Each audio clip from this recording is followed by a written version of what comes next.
Money Roots is made possible by the support of our sponsor, Rooted Planning Group. Are you ready to take control of your financial future? Look no further than Rooted Planning Group, your trusted partner in financial well-being.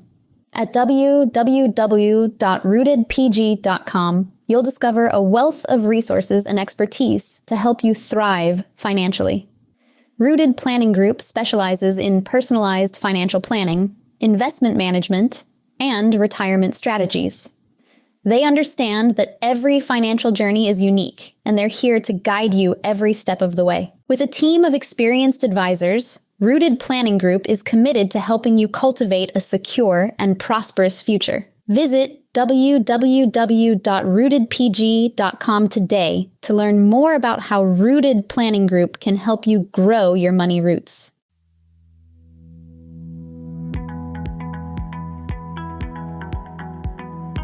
Welcome to Money Roots, the podcast where personal finance gets personal. Each week, Amy and her guests dig deep into the world of finance, making it more approachable and understandable for everyone, no matter where you are on your financial journey. From savings and investments to budgeting and planning, we'll bring you practical advice, inspiring stories, and expert insights. We believe that everyone has the potential to grow a healthy financial future, and we're here to help you nurture it. So whether you're a financial guru or just starting to plant the seeds of your financial knowledge, this is the place for you. Get ready to uncover the tools and strategies that can help you thrive financially. So without further ado, let's dive into today's episode of Money Roots. Hello, Money Roots podcast listeners. Amy Irvine here, and joining me today is Kerrie Beene, one of our other financial planners. Kerrie, it's so fantastic to be back and recording.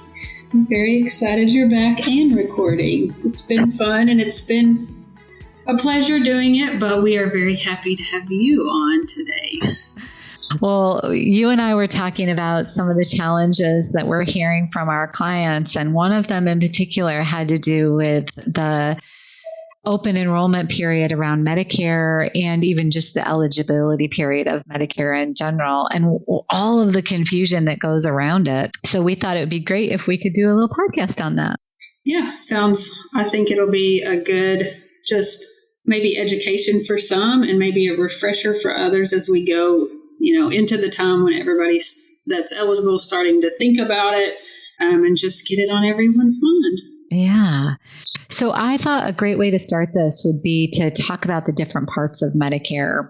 This is very confusing because when we think about like traditional insurance in general, it's just you hand an insurance card in and you have different parts to it and different coverages and stuff like that, but it's not the same as like having a part A, a part B, a part C, a part D, a supplemental. There's like all this stuff and you see all these ads on TV of all this different stuff, right? It's so confusing. And I know clients are like, they get tons of stuff in the mail from different providers. So I thought maybe we could break it down into like, what is Medicare? Like, what is it in general? So Traditional Medicare has Part A and Part B. That is traditional Medicare. So Part A of traditional Medicare is your hospital insurance, right? So if you have to go into the hospital, basically, then you are usually going to use Part A, and that could be inpatient hospitalization most of the time. And one of the things that a lot of people don't realize is that Part A has a fairly significant deductible of $1,632 for 2024.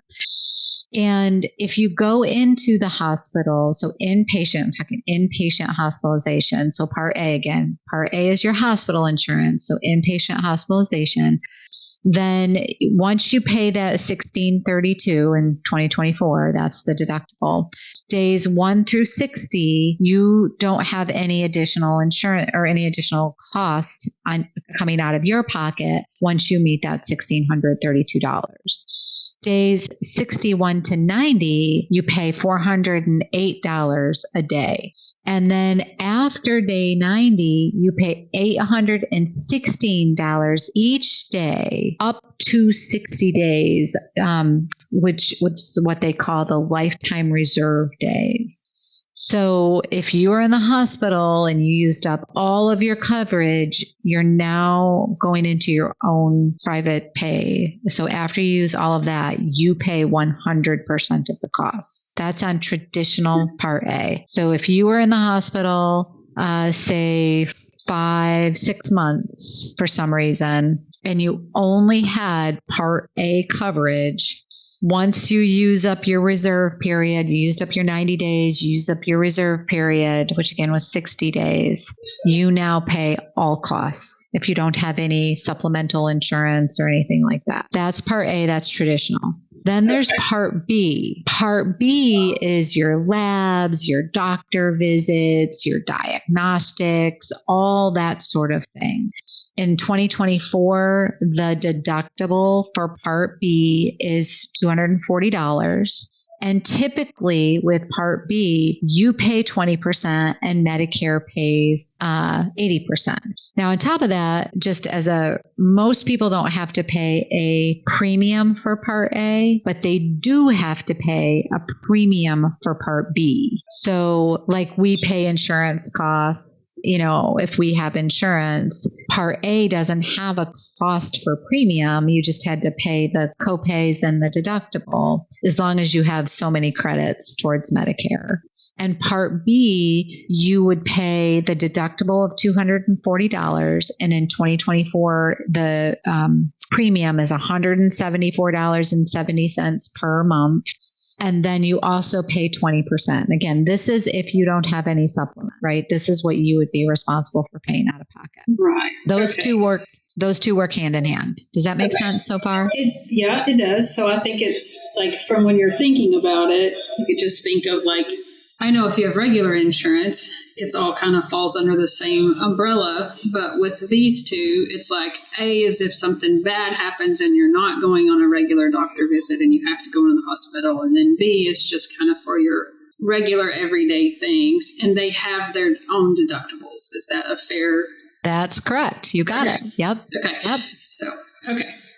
And then there's something called Part C. Part C, because C came after A and B, that's why it got Part C, right? So Part C is actually a combination of the two of those plans. But instead of being under traditional Medicare, like we think of, Part A and B, it's actually, and it's not backed by the Medicare Trust. So Part A and B is backed by the Medicare Trust. Part C is where you combine A and B, and sometimes D, by the way, but I won't go there yet. But you combine Part A and B, and it's a private insurance company that offers it. So a United Healthcare, a Blue Cross Blue Shield, MVP, Kaiser, like all of those big kind of insurance companies that are out there. Part C is no longer under the Medicare Trust. It's now run by a private insurance company, like what you often have when you're working. So each company and each plan is going to have different types of coverage for your hospitalization, for your copays, for all of that. So now we are taking something like what we usually have through an employer, but we're wrapping it up into a nice little ball and calling it a Medicare Advantage plan. Have you ever heard that terminology? Yes. And I'm going to have a follow-up question whenever you finish. Well, Medicare Advantage plans and Part C are the same thing. That's what they are. Okay. Yep. Is it a fair thought, or you hear different people say different things, but is it very dependent on where you live? Is it something that you need to really do your homework on if you sign up for Medicare Advantage versus just sticking with the traditional A and B? Yes, very dependent. Okay, because very much where I live, we hear a lot of people say never sign up for Medicare Advantage in our area. But then We actually have clients that utilize the Medicare Advantage. So that's what prompted the question. Yeah. So in certain states, once you go on Medicare Advantage, it's when people want to switch back to traditional Medicare with a supplemental plan, which we haven't talked about yet, but I will get to in just a few minutes. If they want to switch back to traditional Medicare and then want to get a supplemental plan on top of that, most states, there are a few that don't require this, but the majority of the states require underwriting at that point in time. In other words, they need to approve you to get the supplemental plan. And that's why for a lot of people, when you would want to switch back to traditional Medicare with a supplemental plan, it's because you might have some rather challenging health conditions. And you probably wouldn't be underwritten. It's kind of like the same thing. Like if somebody wants life insurance and the insurance company says, do we want to take you on as a risk? Yes or no? Okay. Well, when you get off because you can only change once a year after your first year, right? So you can only change during open enrollment period. And so if you want to switch back, you can only do it during open enrollment. In most cases, there are a few exceptions. I'm not going to get into them right now, but in most cases, you can only switch back during that open enrollment period. And for most states, you would be underwritten, which can make it very challenging, which is why a lot of people say don't switch. Plus, there also, remember when you go to a Part C plan, you are going on to a insurance plan that is where your care sometimes has to be approved by the insurance company.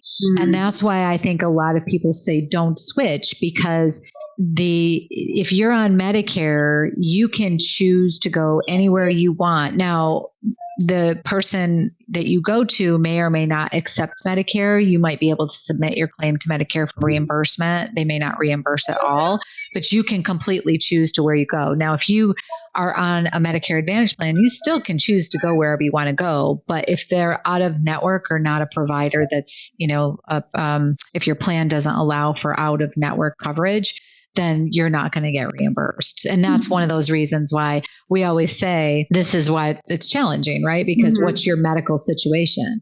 What kind of ailments do you have? What kind of medications do you take?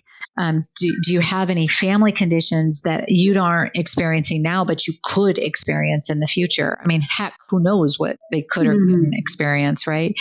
But that's why it's a hard decision when people are getting to that point where they're needing to sign up for Medicare and trying to decide between a Medicare Advantage plan and a supplemental plan. So we've talked about Part A, we've talked about Part B, we've talked about the Part C, which is the Medicare Advantage plans. That's going to have the plans are going to have different deductibles. They're going to have different co-pays. They're going to have different co-insurance, all that sort of thing.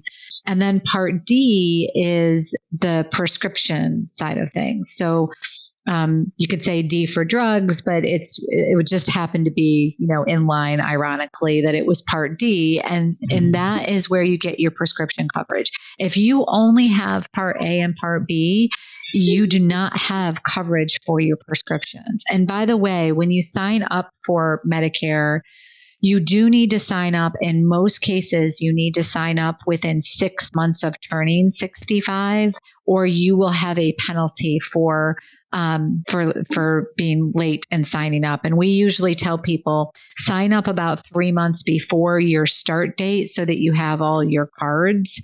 But you do have a little bit of a window in signing up. But if you go past that 6 months from the date that you would have been eligible for it, so if your birthday is in October, you really want to make sure that you sign up by March, right? That you have something in place, or you'll have a penalty. And Part D is the same thing. Like if you don't sign up for your prescription coverage around that time that you become eligible. Now, if you have a company plan that you're part of, that might be one of those exceptions. But for the most part, you need to sign up right around age 65 to not have a penalty going forward. But Part D, and again, here's another, Part D can actually be rolled into Part C, or you can have A, B, D, and D, again, there's multiple plans that are out there. Some plans are good for you if you're on generic drugs and medications. And other plans might be good for you if you're on more expensive medications. You might pay a higher premium, but a less of a copay insurance. So Part D is something that we always suggest to people. Do not set it and forget it. Every single year we should be looking at Part D to see if there's a better insurance plan out there for you, because maybe you had a prescription change or maybe a formulary change is taking place on the prescription plan that you're on. So again, Part D can be rolled into Medicare Advantage if you want it to be, or you can keep A, B, and D separate and add on a supplemental plan. Now, just to make this very confusing, the supplemental plans, guess what they have? They have letters too. So when we're talking to people, often we'll say, we think, in your situation, maybe you should sign up, for example, Plan N, right? So Plan N is a supplemental plan, is one of the, I would say, higher quality, better plans that you can actually sign up for. It has pretty decent coverage for what Medicare doesn't cover. So for example, it would cover the hospital deductible that we talked about. It's going to cover the 20% of your Part B that Medicare doesn't. It's going to cover usually your hospital copays and coinsurance. It'll even cover some foreign travel, up to 80% of foreign travel, emergency only, by the way. So when you think about Plan N, there's that 100% of the coinsurance. Remember, I said it was about $1,600 for your Part A coinsurance. It would cover 100% of that. It would cover all of that hospital copay that I talked about. All those costs up to an additional 365 days of when Medicare's benefits expires. It would cover some hospice care, which also is covered under Part A. Some skilled nursing facility copayment, especially if you're getting like rehab.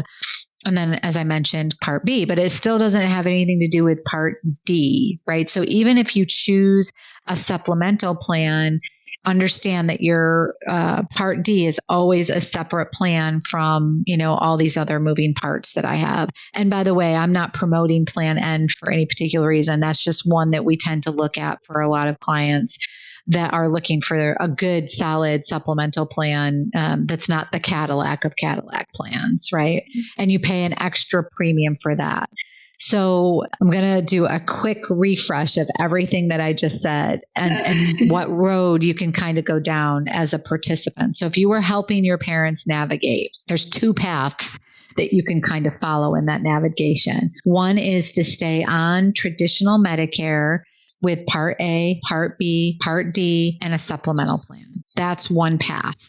The other path is that Medicare Advantage path, right? So if you were thinking about like some sort of like sporting table, that you were drilling it down to, you drill it down from Medicare, the big picture, and then do a bracket where traditional Medicare, and then over here, Medicare Advantage. Does that make sense? It does. So basically, you got to have A, B, D, and the supplemental, which could be a variety of other letters. That's correct. Or Medicare C, which is Advantage, and that's the only thing you have. Mm-hmm. Okay. That's correct. Yeah. Yep. Okay. Now, each of those items, each of those brackets are going to have different premiums associated with them. One of the reasons why the Medicare Advantage plans tend to be so popular is because there's no additional premium on top of your Medicare premium that you actually have to pay.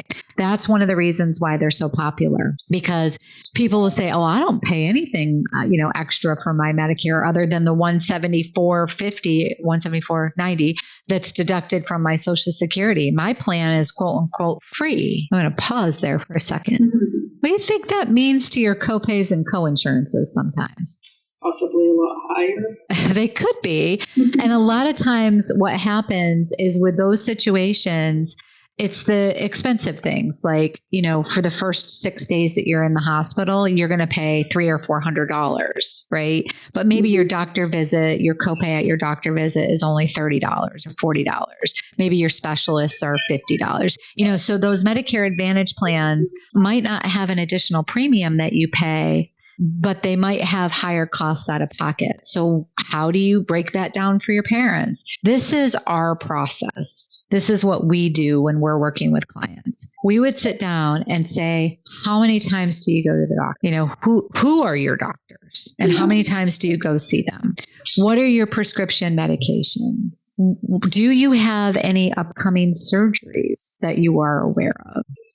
Is there a need for other, because one of the things about Medicare Advantage that a lot of people also like is that often there's some dental cleanings thrown in there. Part A, B, D, and the supplemental. At this stage of the game, most of those plans do not have any dental coverage in there. There's a couple of states where that's included, but most do not. What about vision? It depends on the type of vision. If you're talking glasses, then some of the supplemental plans will give you a credit of like $100 towards glasses. If you're talking for like getting your eyes checked, often Part B will cover that regardless, and your Advantage plan will cover that. And if they're checking for things like glaucoma or any kind of eye disease, often you do get coverage for that as well. But the actual prescription is not covered. You know, the actual glasses themselves are not covered. So again, there's always exceptions, and this is why it makes it so hard. But we sit down and we just ask those questions like, tell me what last year looked like.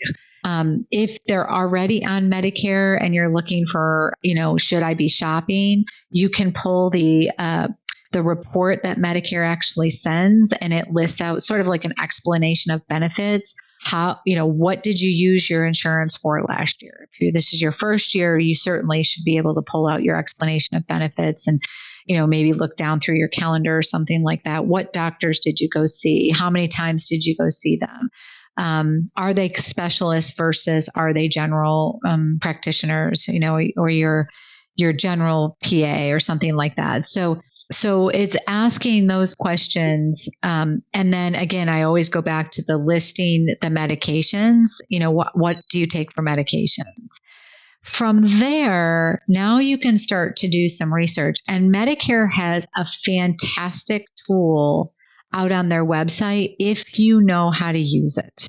And that's been one of the biggest challenges, is that you have to know how to use it. For preparation of this particular podcast, Kerrie, I went out there to Medicare, and I put in under Medicare, I put in find a plan for 2025 and the 14830 zip code. And I just said, you know, I don't know what I want for a plan. Just tell me, maybe I want to start with a traditional, you know, just stick with traditional Medicare and tell me all of the different Medigap plans that are available. Well, that actually in the state of New York, I mean, it's pretty typical, like the plans are pretty much available wherever they are. And sometimes you get like a spousal discount, by the way. So if you're looking at something like that, make sure that they tell you that. But when I went out there, it listed a bunch of plans. This is the Medigap. Now this is sticking with traditional Medicare, A, B, and D. And I went out there, and the Medigap plans, like I said, what are the letters? A, B, C, D, F, G, K, L, M, N, right? So those are the plans that are available. So you can go and look and see what the plans are, and they give you a range of what the cost is associated with the different providers that are out there. Now, on the other hand, if I looked at, well, maybe I want to look at one of these Advantage plans, and I would be cautious about that. Like, make sure that you understand what you're getting into, Kerrie. Just like you said, like around here, we've heard don't ever do that. And I think you really need to figure out if it's right for you. Just like anything else, you need to see if it's right for you. Now, if you're not on any medications, you can skip over. They actually allow you to put in your medications if you want to. But if you're not on any medications, or you just want to see what the plans are available, then you can go out and you can say, I would like to look at the Medicare Advantage plans that are available. Now, like I said, I went out there just under the 14830 zip code just to look to see how many plans, out of curiosity, how many plans are actually available. Take a wild guess at how many plans were available when I did that. Just a wild guess. Well, I did assist someone last year a little bit in my area, and there was like 115 or something crazy like that. In your area? Yeah. So in the 14830 zip code, there's not that many. There's 32, but still 32 different plans to pick from. Like, wow. I mean, for most of us that are picking from our employer plans, there's 3, maybe 2 plans. Yeah. There's 32 different plans available. And maybe we didn't put a zip code in or something, because I just remember thinking, how is any person supposed to go through and figure out what plan they should or want, or figure out, what they even want to look through and know. And it's just a very overwhelming process. Now, I will say that in some states, you can contact your office for the aging, and they will have somebody there that can actually sit down with you and help you through this process. And a lot of people do not know that they can call the office for the aging to do that. And of course, our clients, this is something that we talk to them about every single year. And again, health insurance, once you're 65, is not a set it and forget it decision, because plans can change every single year. So once you're in the plan for that year, the plan is what it is. But every year that plan can come in, change copays and coinsurance and medical or prescription coverage. What you were taking last year may fall as a tier 1 drug, but next year it may fall as a tier 3 drug for whatever reason. The insurance company can change that because they're the ones creating the tiers for those medications. So what we always say is just never set it and forget it. Every year review that. And if you don't have a Kerrie and an Amy or a Kate or, Becky to actually come to get that kind of advice, then I would strongly encourage looking for like Office for the Aging or somebody like that. Now, if you're trying to guide your parents through this process, then perhaps you could reach out to the Office for the Aging and get some assistance. What they will need from you is the things that I told you to put together. A list of the doctors that your parents go to, approximately how many times per year do they go to them? What medications are they on? If they have that information, they can use that same tool that I'm talking about on Medicare.gov, and they can talk to you about the pros and the cons and help narrow down the coverage that you might want. Sometimes a free premium isn't the best answer for you, because some of those Medicare Advantage plans actually do have a premium associated with them. And that's okay, because of the things that you have going on in your life, ultimately you will pay less out of pocket, even though you have a premium, because your copays and coinsurances will be lower. Yeah. One thing, so I did, one of my parents signed up last year, and there's a local person here where we're at that wasn't necessarily from like any local top office where they assist with things like this, but he had more of an insurance office, but he specialized in Medicare selection. And there was no charge for him assisting us, but he helped walk through all the different plans, and he had a lot of knowledge about what plans were very good for our area. I believe he was reimbursed through Medicare somehow. Right. But he was very knowledgeable. He made us feel comfortable, and he was not like really trying to push us for any certain plan. On the contrary, there was at one point in time, some people had set up a tent outside of Walmart. And they were, again, really trying to push some Medicare Advantage plans, which I think is what prompted the conversation about with local people about what plan is good for everyone and everything. And I shared all that to say I think it's really important to utilize your resources and do find those people, but make sure it's the right people. Make sure it's the people have your best interest at heart when they're trying to help you pick a plan. Yeah, we have a great resource too, Kerrie. That's a good point in our area. That there's actually a couple resources. One is more nationally. The company is registered in several states to be able to help pick those plans as well. And then we have a great resource locally here in New York that we refer a lot of clients to, that somebody can sit down and talk to them. And I do think like we've vetted like you kind of vetted that person. I've vetted these other two resources. So if somebody comes to us and they're only looking for that kind of advice, we would recommend that if they can't get into, or let's say that you're somebody who you're trying to help your parents and you live out in California and your parents live in Oklahoma, well, it makes it hard to like go to the office for the aging, but there might be somebody like these resources that we're talking about that might be a great option for, you to work with, to find the solution. Yeah. And we can put in the show notes the resources that we're talking about. So if somebody is in like your area. Now, I want to make it clear, we're not necessarily saying to you, like, you should use these people. We're saying they might be people that you might want to interview, right? We have vetted them, we have worked with them, and we've had good experiences with them, but we're not saying, this is 100% what you should do either. We think it's important that you do some of your own investigation work also. Yeah. And that is the nuts and bolts of Medicare planning.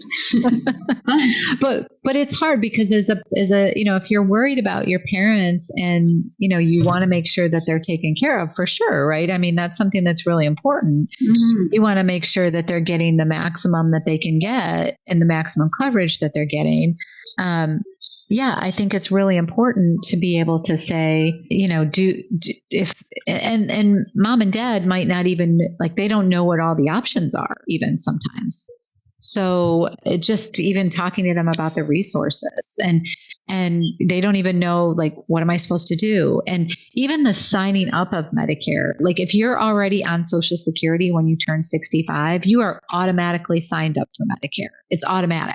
Wow. But if you're not on Social Security and you're approaching age 65, you need to sign up for Medicare. It's not automatic. Does that make sense, what I'm saying? Yeah. Mm-hmm. Yeah. Yes, so it's important that people understand even that very basic part of it. And I would say, the start to get educated is not like when you turn 65. The start to get educated is about 3 months before you turn 65, or 6 months before you turn 65, really, what plans are out there. You can't sign up for a Medigap plan or a Medicare Advantage plan until you have your Medicare card. You can't even begin to sign up for it. You have to have your Medicare card. Yeah. It's all the little things. Yes, ma'am, it is. And I think my thoughts and biggest takeaway from this is don't wait until the very end. I think there's so much to be said for a lot of this pre-work, getting your prescriptions figured out and knowing what doctors you go to and spending the time to figure out what plan is good for you, I think is so important. Yeah, I think, exactly. It's doing that pre-work. And so if you were saying, what do I need to know in advance? I guess if I was to set a timeline out there, I would say when your parents are 64 and 6 months, right? 64 and a half, that if you wanted to start working with them on, what's that data collection process, that's one piece of it. And then the second piece of it would be getting together a list of their doctors, a list of their medications, how often do they see those doctors? I think all of that would be really important as well. Yeah. Well, it's been a pleasure talking about this particular topic. Hopefully this has been helpful to everybody who's been listening. We'd love to know if there's other concerns that you have or questions that you have about. I know you guys just did a podcast on health insurance and tools and tips and ideas just in general, but certainly if you have some thoughts or things that you're worrying about that you'd love to know about or know more about, let us know. Ask RPG at rootedpg.com is a great website to send that into. And we'll try to get some podcasts recorded on those topics. Also, make sure if you like this episode, please share it with your friends. Maybe share it with your parents. Make sure that it's out there. We're trying to get as much education as we can in 30 minutes as, available to people to get their brains thinking and know what's available. Kerrie, any last thoughts from your end? I don't think so. I think that sounds all good to me, and hope it was informative. Well, thank you, everybody. And it was wonderful to be back. I've missed the recordings. Hope to be, I would say, coming back on. And I think, Kerrie, we were actually going to do a podcast possibly coming up about taking time off and the benefits both emotionally, physically, and financially in the future. Based on yours truly taking 3.5 weeks of vacation, enjoying beautiful Scotland, busting my back to climb some beautiful hills and see some beautiful sights. And I will be sharing in the future my experience and what I learned about taking that little adventure and that time off and the benefits of it. So that'll be coming up in the future as well. So we have lots of good stuff. So stay tuned, everyone. You've been listening to Money Roots, your go-to podcast for making personal finance accessible and approachable. Thanks for joining us today. Amy and her guests have enjoyed guiding you through the roots of your financial journey. Remember, whether you're planting new seeds of financial knowledge or nurturing the growth of your existing financial plans, Money Roots is here to support you every step of the way. Be sure to follow them on Facebook, X, LinkedIn, and Instagram for more resources. And, of course, subscribe to Money Roots wherever you get your podcasts so you never miss an episode. A big thank you to the sponsor, Rooted Planning Group, for making this show possible. At Rooted Planning Group, they're committed to helping you cultivate a thriving financial future. Until next time, keep growing your money roots.